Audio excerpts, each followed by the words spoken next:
everybody, welcome to another episode of Chamber Chat. I got a very special guest in the car with me today, and I'm going to let her introduce herself, and we will kick it off from there. Hi. I'm like, what did I say? My name is Jill Reed. I am the owner of Raw Hair Society in Corvallis. I'm also a hairstylist there. So, Raw Hair Society, we're down on... We're on 3rd and Western. Yep. And you've been there for how long? We opened up in June of 2019. Nice. Almost perfect timing for the start of the pandemic. Yeah, it was perfect 9 months before. Good times. Yeah.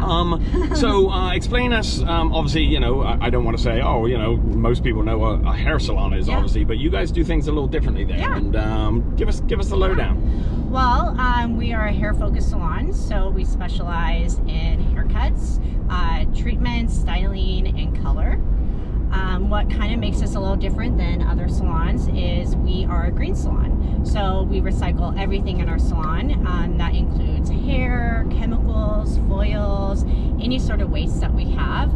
We've been able to reduce our waste about 95%. So that's pretty cool. We have a organization that helps us do that called Green Circle Salons, and their mission is to make our industry more sustainable. So they help us. They're kind of like the middleman. We package all of our stuff, send it off to them, and then they send it to companies that do different things with it. So the coolest thing that people, the thing that people think are really cool is like for the hair, they make something called a hair boom out of it. And a hair boom, yeah, most people don't know what that is. But what it is it soaks up oil spills. So they pretty much package the hair in this little neat package, looks like kind of a pillow, and then they throw it into the ocean and it soaks up the oils. So really, yeah, super cool. That is pretty cool. Yeah. So and what's their name again?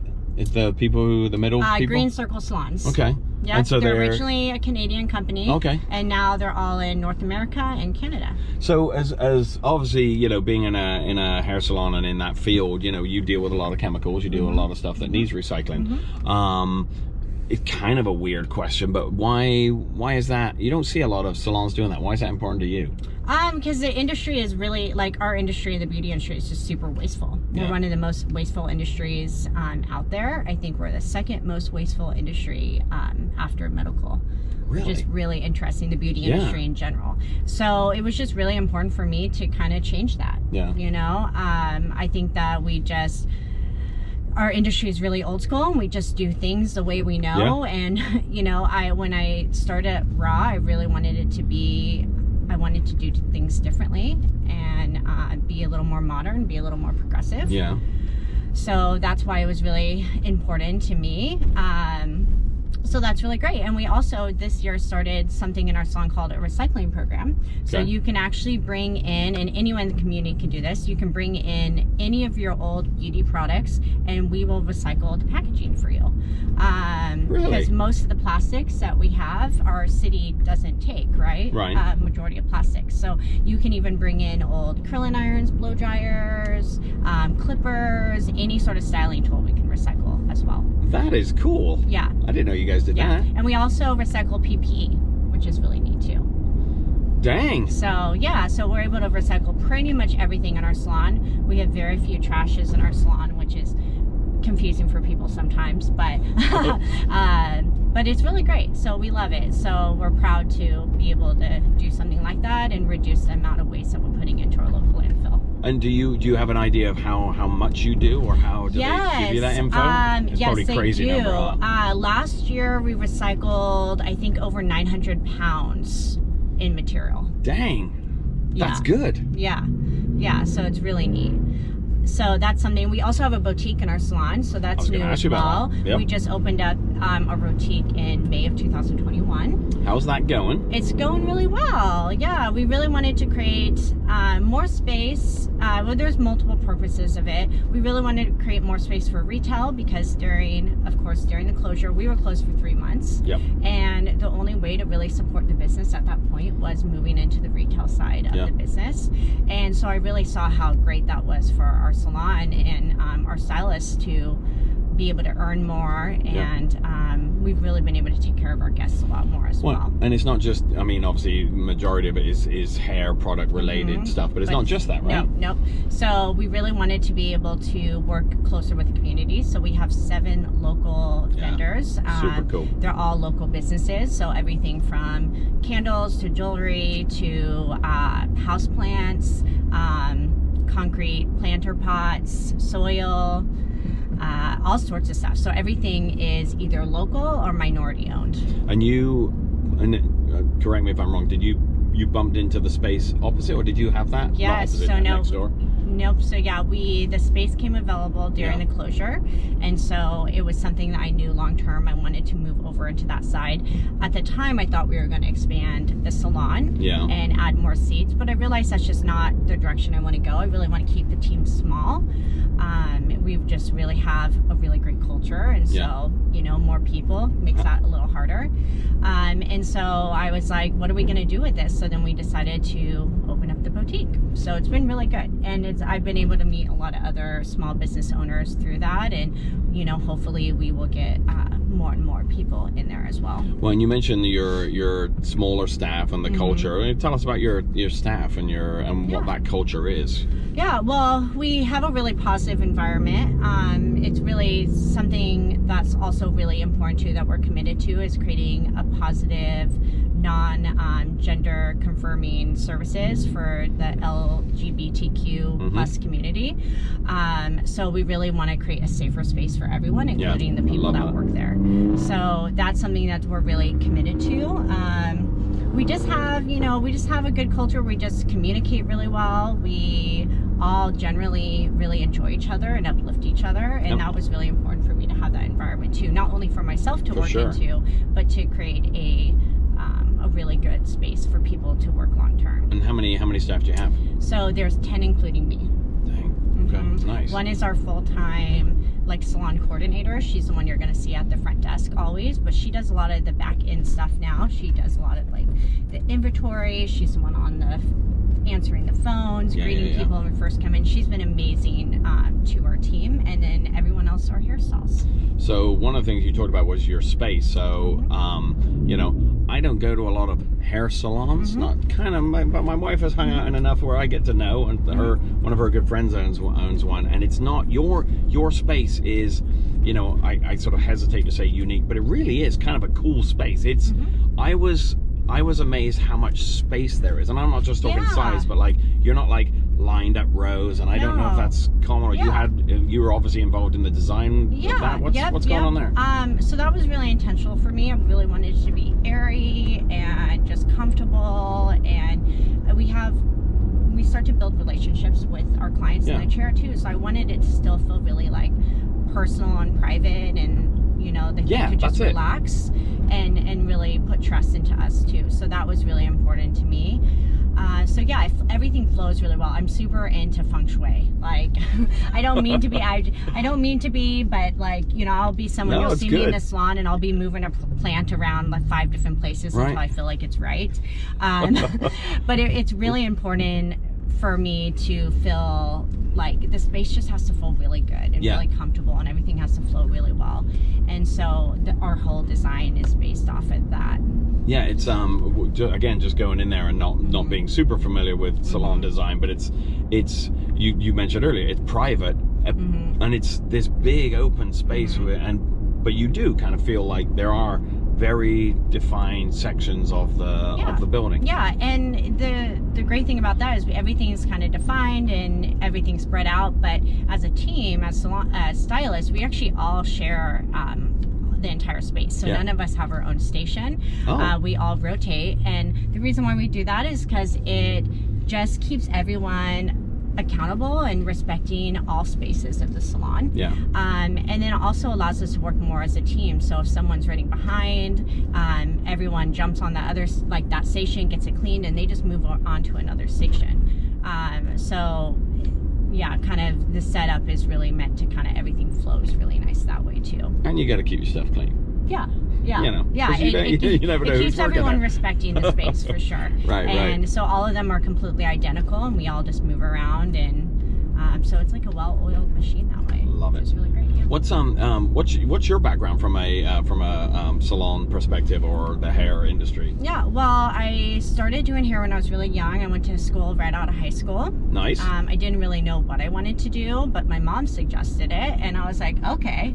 I don't remember my thought process too much at 18, but sure. I was Sounds like, yeah. Great. Well, and just really after a couple months there, I just had a lot of personal growth. It really opened me up. Like, I'm an extrovert for sure, but I wasn't super confident yet. I mean, I was young, right? Oh, you're 18, yeah. Yeah, made me a lot more confident. I really love doing something more creative. I am a fast-paced kind of person too, so I really like being able to move around all day in my job. Yeah. So that's kind of where I started, and then I worked as a stylist for probably about 7 to 8 years, and then I opened up a salon. So I previously had another business as well. And that one was good, but it just wasn't really, I think I was at a point in my life, I was still really young. I didn't really know I was a hairstylist at heart, right? Not a business owner. So I didn't really build it to really honor me, and it wasn't sustainable for me. It really didn't fit like what my core values were. And I had a business partner, so we just decided to split ways, so that way I could really build something that was perfect for me, and that's cool, and be able to create the environment that I wanted. So that's how Rare Hair Society came about. Now, I'm also under the understanding that part of being a salon owner or even working in a salon, you have to have good therapy skills. Right? You are like that kind of becomes growth. Yes, for sure. So my wife literally will go to. We came from Scappoose a few years, well, 3-4 years ago now, and she will still happily drive the 120 miles or something ridiculous. Because you got to talk to you find someone you trust, you stay with them, right? Yes, you have to be a good listener, and you have to be a good talker. You know, which is better. Good listener. Yeah. It's important not to talk about yourself too much. Yeah. No, I love it. It's all about the guest. Awkwardly, now, good transition here. Part of what we do on Chamber Chat is actually we do want our guests to talk about themselves. So if you're cool with it, we'll switch gears a little bit and find out a little bit more about you and I'm ready. Your whole life. Where'd you grow up? I grew up here in Corvallis. Oh yeah? Yep. Okay. Yep. Like the whole shebang, Corvallis High School, Crescent Valley? Yes, I moved here. I started middle school here. So I went to a school called Westerview at the time. It's not around anymore. Okay. And then I went to Corvallis High School. Excellent. And then I've never left. So you said from middle school, where were you before that? Klamath Falls. Oh yeah? I was born in California, but my mom was from Klamath. We moved there when I was really little. Okay. And then we moved to Corvallis when I was 11. But I'm so glad I grew up around here. Like, it fits me so well. It really built a lot of who I am. Is there still a little bit of that California kid in there? No, not at all. I am 100% an Oregonian. And Corvallis really fits my vibe too. All I need is a good place to eat, and I love to be outdoors, and I'm enough of a homebody to be happy around here. Okay. So yeah, it's great people. I love it. Well, you said you love to take some food and stuff around here. If you could have one meal, what would it look like? Last meal ever. What does that plate look like? Oh, probably some sort of like spicy chili shrimp on rice or something. Really? Yeah. Is it the spicy part, or is it just the shrimp? I don't know. I just crave that. I crave it a lot. Really? I love spicy food. Okay. And I love seafood. Okay. And I love carbs, so rice is good for that too. I also really enjoy a good loaf of bread and butter. Like the whole loaf. Yeah, exactly. Yeah, like we're not gonna cut corners. I like all sorts of food, but you gotta enjoy. Well, here's the deal. You got your shrimp and you got your spicy and your rice and stuff. Are you making it, or is somebody else? Have you had it somewhere? I would have my husband make it. Okay. Or there was this food truck I went to in Hawaii, in Oahu, that made some really good spicy shrimp over rice. Well, maybe the best one yet. Well, hubby making my husband makes it probably the best. He's a really good cook. Oh, he's going to watch this. He's going to be one of the dozens of people watching this. He's a really good cook. So make some more when you see this. Exactly. Speaking of family, you had a little addition. I do. Recently. I have an 8-month son, old son. Yeah. His name is Knox. Yeah. He's super cute. He is very cute. Yeah, he just started crawling and he has teeth now. So now the crawling part, I remember from our kids, once they start, because before you put them somewhere, they stay there. It's great. He's all over the place. It's easy. He discovered the dog bowl. So that's a thing. But it's really fun to watch him, and he's constantly changing and growing, and it's one of the most amazing things I've done. It's pretty cool. I never thought I would be more passionate about anything besides my work until I had him. You know? It's crazy how it changes you, huh? What's the biggest change? Ooh, apart from lack of sleep occasionally? I would say honestly it's just like my priorities. It's the biggest change for me. Like I feel like our life kind of still feels the same. Like he kind of just fits right into it. Yeah. But you know, I've always been 100% work and 100% what I'm doing because I love leading my team. I love working with my clients. I'm obsessed with the hair industry. I pretty much like live and breathe the hair industry. Right. So really it's just my priorities, you know? I love it's a lot easier for me to get out of work at the end of the day. Oh yeah, you're right. Yeah, now I'm like, it's 4 o'clock, guys, I'm out of here. I'm out. You know? And you have a reason to now. There's no sort of, not guilt, but you know what I mean? Kind of that feeling. Oh, I could have been at the salon for, you know, days without leaving before. But yeah, you know? It's cool, huh? Talk travel. Where's the coolest place you ever been? Well, I haven't traveled as much as some people. I like Hawaii a lot. Okay. Hawaii is great. I went on a backpacking trip in the Grand Canyon last year, and you know the Grand Canyon, you know, it's just a bunch of rocks. It's cool, but it's not the prettiest. That's not their tourism slant. You shouldn't do marketing for But them. we did a road trip and we went all through Utah, and Utah was really beautiful. Nice. I really enjoyed it. We just like did dispersed camping everywhere, and we found the coolest places out in the middle of the desert. And was it literally legit backpacking? Like we were in there for 5 days. Nice. Yeah, my family goes on a backpacking trip every year, and that's where we went last year. And you put in some miles. Yeah. That's cool. Are you a hiker? Awesome. Is that your I do. I like to hike. Ideal vacation? Or is it kind of like on a beach, drink in hand, chilling out? I would say a little bit of both. Okay. I like to go somewhere where I can like be active, walk around, look at things, go hiking.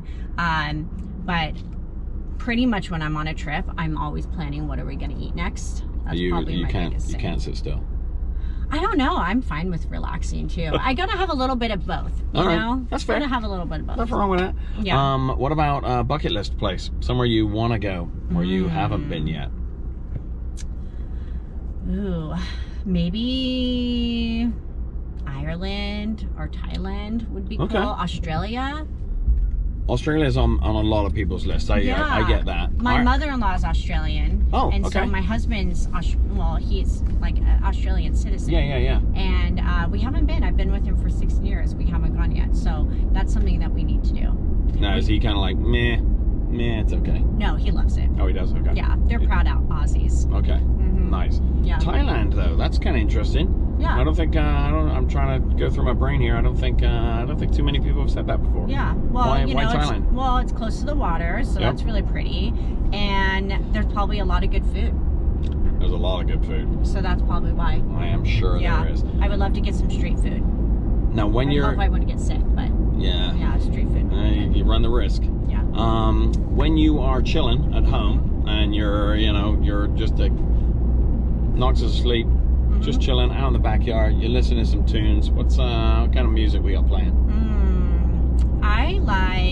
I probably like indie rock the most, or like alternative rock. Okay. I'm like a diehard Red Hot Chili Peppers fan.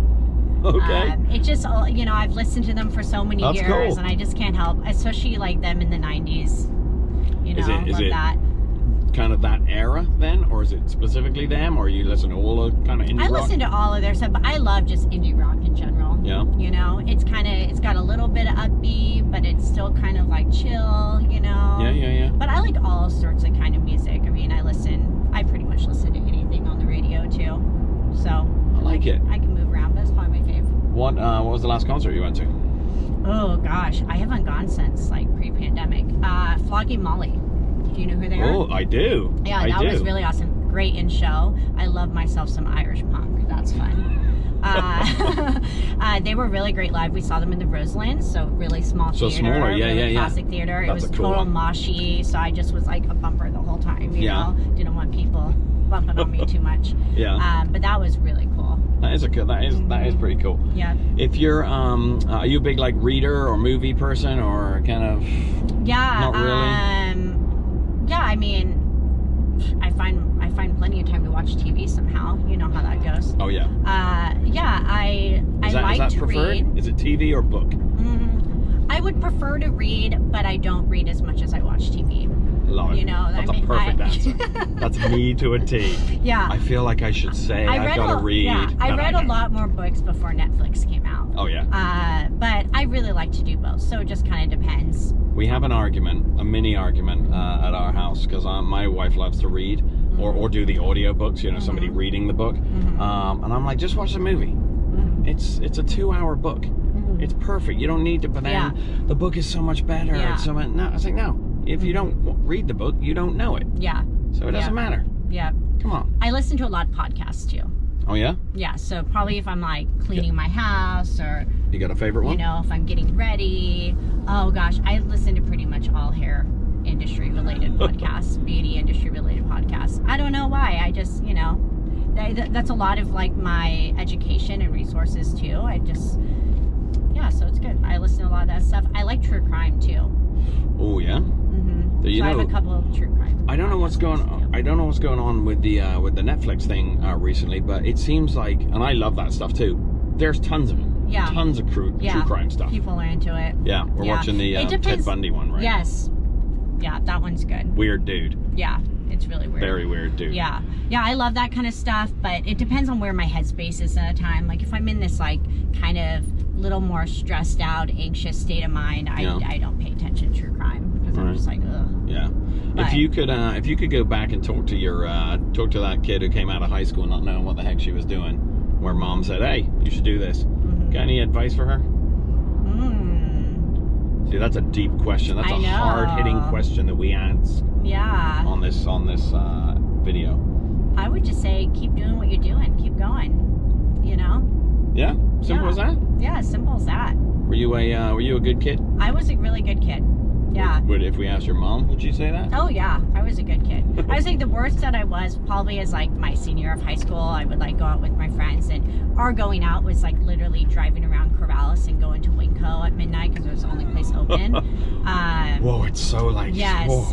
But you know, rebel. Yeah, it was before cell phone days though, and so I know she had a lot of days. I would get home at like 1 in the morning, and she would stay up until I got home, and so you know, kind of feel a little bit bad about that. What was that? I was a good kid. Like? We weren't getting into trouble. What was that like when you got home at 1? Oh, it's fine. She'd just be like, "Oh, good, you're home," and then she'd just go to bed. Really? Oh yeah, but I was only. Man, your mom sounds like, chill. Yeah, well, I had a good group of friends. Okay. I hung out with the same group of friends like all through middle school and high school, and we were good kids. Now, when it comes to these issues now with Knox, what's the good one? Now you can track it anywhere the kids go now. I'll probably be a little tougher on him than my mom was.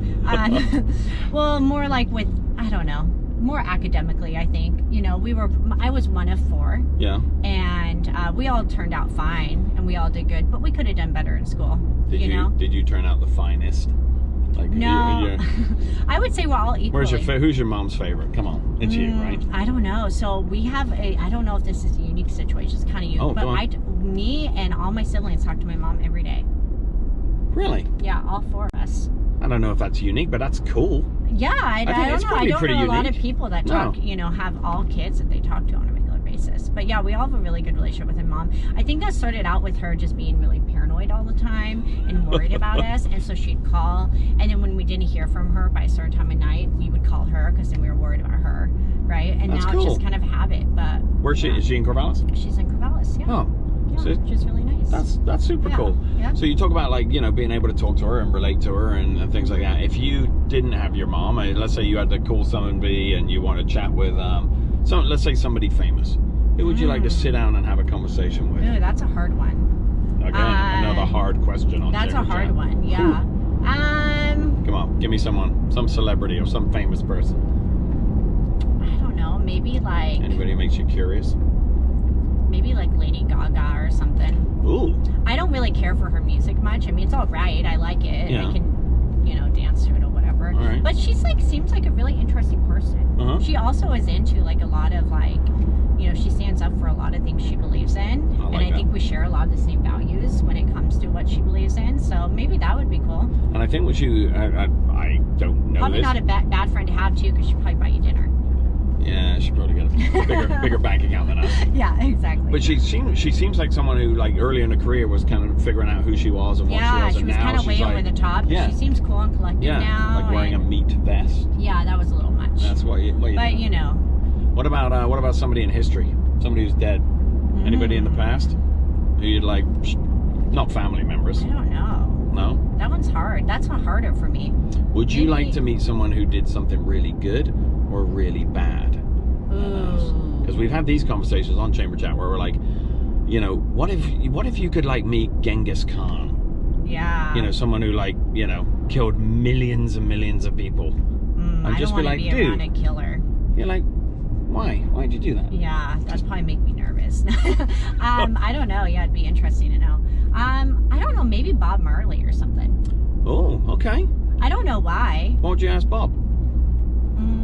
Or nothing. You just sit down and like smoke with him. Yeah, why not? You know, have him sing me a song, light up a joint. That'd be fun. That'd be all right. That'd be cool with everybody. Yeah, I don't know if he's cool, but you know. I mean, it'd probably cool enough. Cool for a conversation at least, right? Yeah, I'm sure I could think of someone better if I had more time. But yeah, no, it's okay.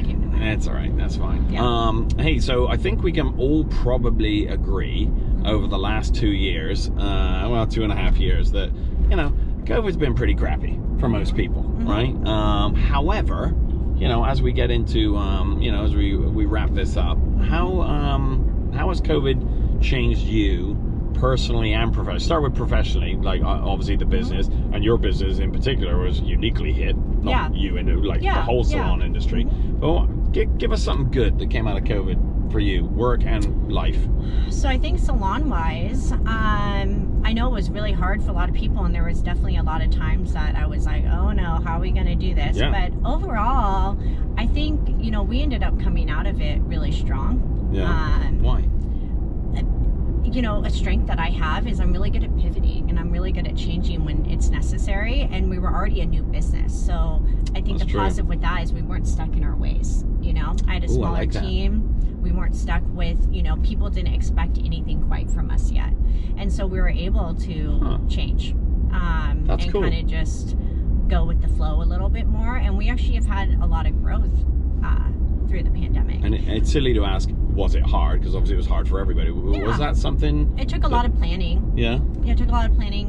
Because you guys were shut. Yes, we were shut for 3 months. Yeah. And we really took the time to stay in contact with our clients. Yeah. So we were communicating with everyone on a regular basis. So we were sending out like weekly emails to all of our guests, and even updating them on what's going on with the state, what's going on with COVID. Right. Because I feel like there were a lot of people that really didn't know what was going on. Like, I mean, they knew that like, okay, we're in a pandemic, we can't leave our house. Bad, but they didn't really know like how businesses plan to return, and when they were going to return, and how they were going to return. So we really kind of made sure that we were there for our clients throughout the whole time, and that really created a lot of loyalty. Yeah, no kidding. And we were really pretty strict with the guidelines that we followed, and so we gained a whole new like clientele just based off of giving them a safe place to come. Yeah, and I think that's important. Obviously, anywhere was doing it, but I think those businesses like yours who really I mean, it sounds silly, just stick to the rules, but really actually legitimately, you know, play by the rule book and do it the right way. I think that's excellent. I think it ended up like gaining a lot of trust in the community for us, which was great. And what about you personally? Me personally, I think it was really good. I've never just like slowed down before. So I mean, there was some bad stuff, of course. I like that. It would be nice if, you know, we had a vacation plan that we didn't go to. I mean, just silly little things like that. But overall, I mean, you had a baby. Yeah, I had a baby. Yep, and it just showed me too that, you know, things will keep going. Like, you're gonna have challenges within your business. Yeah. And the scariest ones are financial, you know, and we made it through anyway. So now sometimes when I have those months that I'm like, ooh, I feel like we're just scraping by, I'm like, it's okay, we'll be fine, we'll get through it. Yeah, we did much worse last year. Yeah, and it gave me, time off to just enjoy life and enjoy my husband. And we started disc golfing during during that shutdown time. So that was a great way for us to get outside. We camped pretty much like every week during that closure time.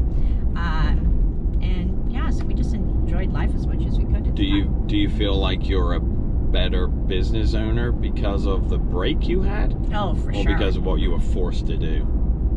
Was more kind of the time, or a combination of both? Or? I think it's a combination of both. Yeah?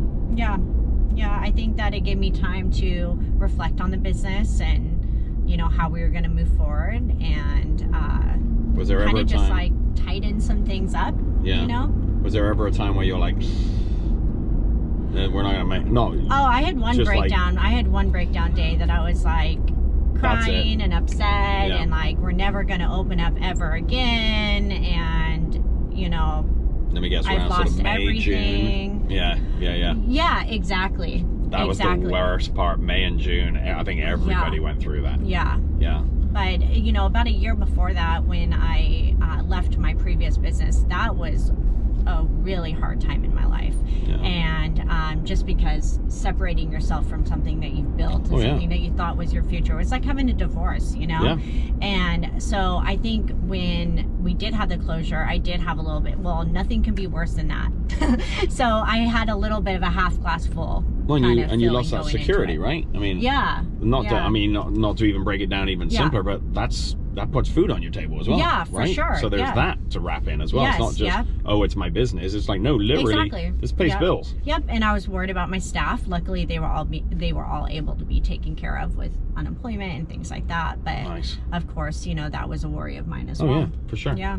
Well, but I have great landlords, and they were really supportive through the whole thing, and they believe in me, and they really provided like this comfort that even if I couldn't pay rent, they would help me figure it out. That's awesome. Yeah. And that is actually one thing that I really like about this town is people will step up and help.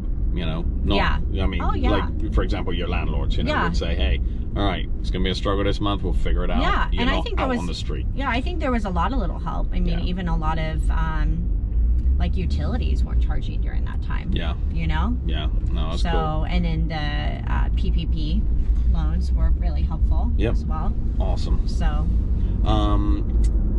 people, if they want to get a hold of you, I know you said the address, you go through that again. How do they get a hold of you? Well, you can always go to the website and email me, so that's going to go directly to me. You can also follow me on Instagram, so which is what? My handle would be @Jill_Life of a Hairstylist, or Raw Hair Society, or Raw Hair Society _boutique.